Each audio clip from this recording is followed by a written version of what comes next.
Welcome back into DSI. Let's move now to the ladies tournament. Yeah, let's do it. We begin with a pair of games here in Salisbury. And Brendan, I just want to say, having a lady on the desk tonight, it feels good to talk some lady sports. This is exciting. Yeah, it sure is. Y High and Bennett both beginning their playoff journeys tonight. Let's start with Y High as they played against North Carolina, and it was all Tribe today. Y High, the 3 seed in a tough region with Queen Anne's and Parkside, and they take care of business tonight. 56-27 the final score. Y High moving on to play number 2 seed Parkside on Tuesday against Amanda Ballard and company. Now on the other side of the 2A region, Kent Island and Queen Anne's will meet up in a 1-5 matchup. Meanwhile, back at the Shipyard, Bennett hosting Chesapeake. Bennett got out to a quick start, hitting a couple of buckets, but after that, the wheels came off and the buckets were hard to come by in this one. Chesapeake ends the Clippers season 47-15 the final. Coming up on Tuesday, the same Chesapeake team will have to come back over the bridge to play Decatur, the number 1 seed, coming off of their Bayside championship. And now let's go back to Tuesday. Queen Anne's and Decatur both with a bye tonight in the playoffs.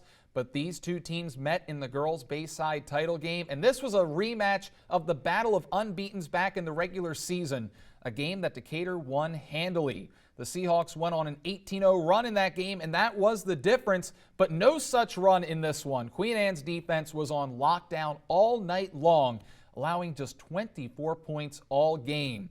Kendall Moxie imposing her will on the Seahawks.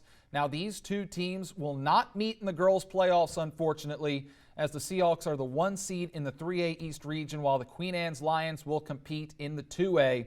Here's Asia Reed pulling up from deep, and the tray ball would go for the Lions. They pull away and win by 20. This was a surprising final score, to say the least. But in the end, Queen Anne's wins the Bayside Championship for the first time since 2004, and they take it by a 44-24 final.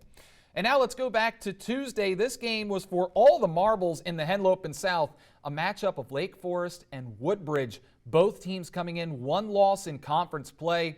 The Blue Raiders holding an 8-point lead at halftime, but it was a totally different story in the second half.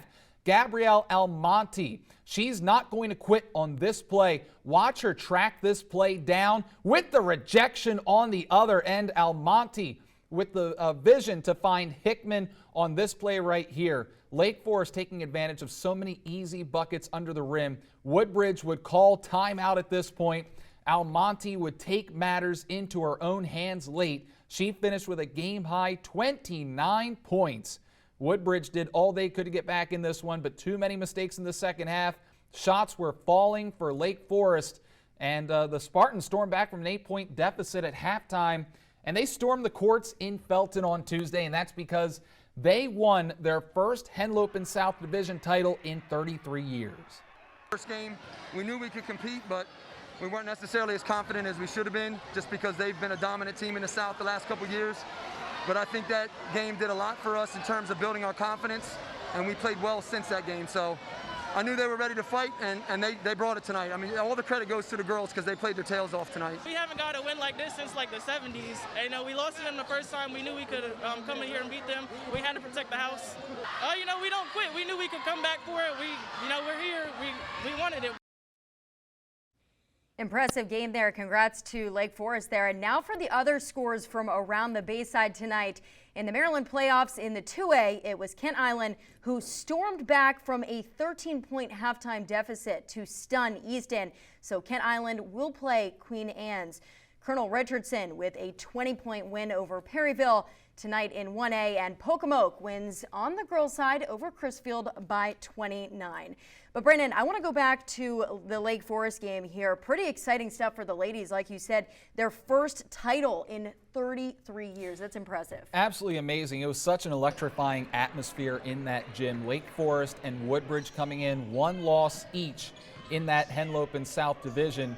Woodbridge up 8 when I first got there at halftime, so it felt like, okay, this is what's going to happen. We had been expecting Woodbridge and Cape Henlopen to be the 2 teams matching up in the Henlopen Championship tomorrow pretty much all season long. That was the Henlopen Championship last year, but you know what? Lake Forest just came out and they chipped away at that lead slowly but surely.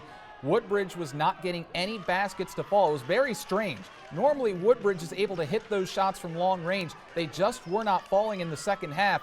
And I want to say this, Kerja Hickman, the sophomore for Lake Forest, was the X factor for Lake Forest in that game because she was clogging up the middle and Woodbridge had absolutely no response for her down there in the paint. The one thing about Woodbridge is they just don't have the size to match up with certain teams, and that's what happened in Lake Forest the other night. But we will see Lake Forest going up against Cape Henlopen for that Henlopen championship, and we'll talk about that a little bit later on in the show. All right, Brandon, good stuff. And I wanted to say there, sometimes it's the easy layups that will help the most, especially when you have two different sizes with the teams there.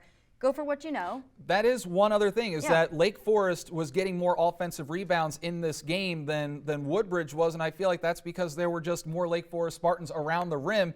And that's one thing about playing basketball is you got to go for those rebounds, got to make sure that the other team isn't getting extra chances at the rim. And that's exactly what Lake Forest did, and they took advantage. But coming up, Ulysses Garcia will be back with your full forecast. Hi, my name is Noah Matthews. I play DN at Woodbridge High School, and you're watching Delmarva Sports Inside.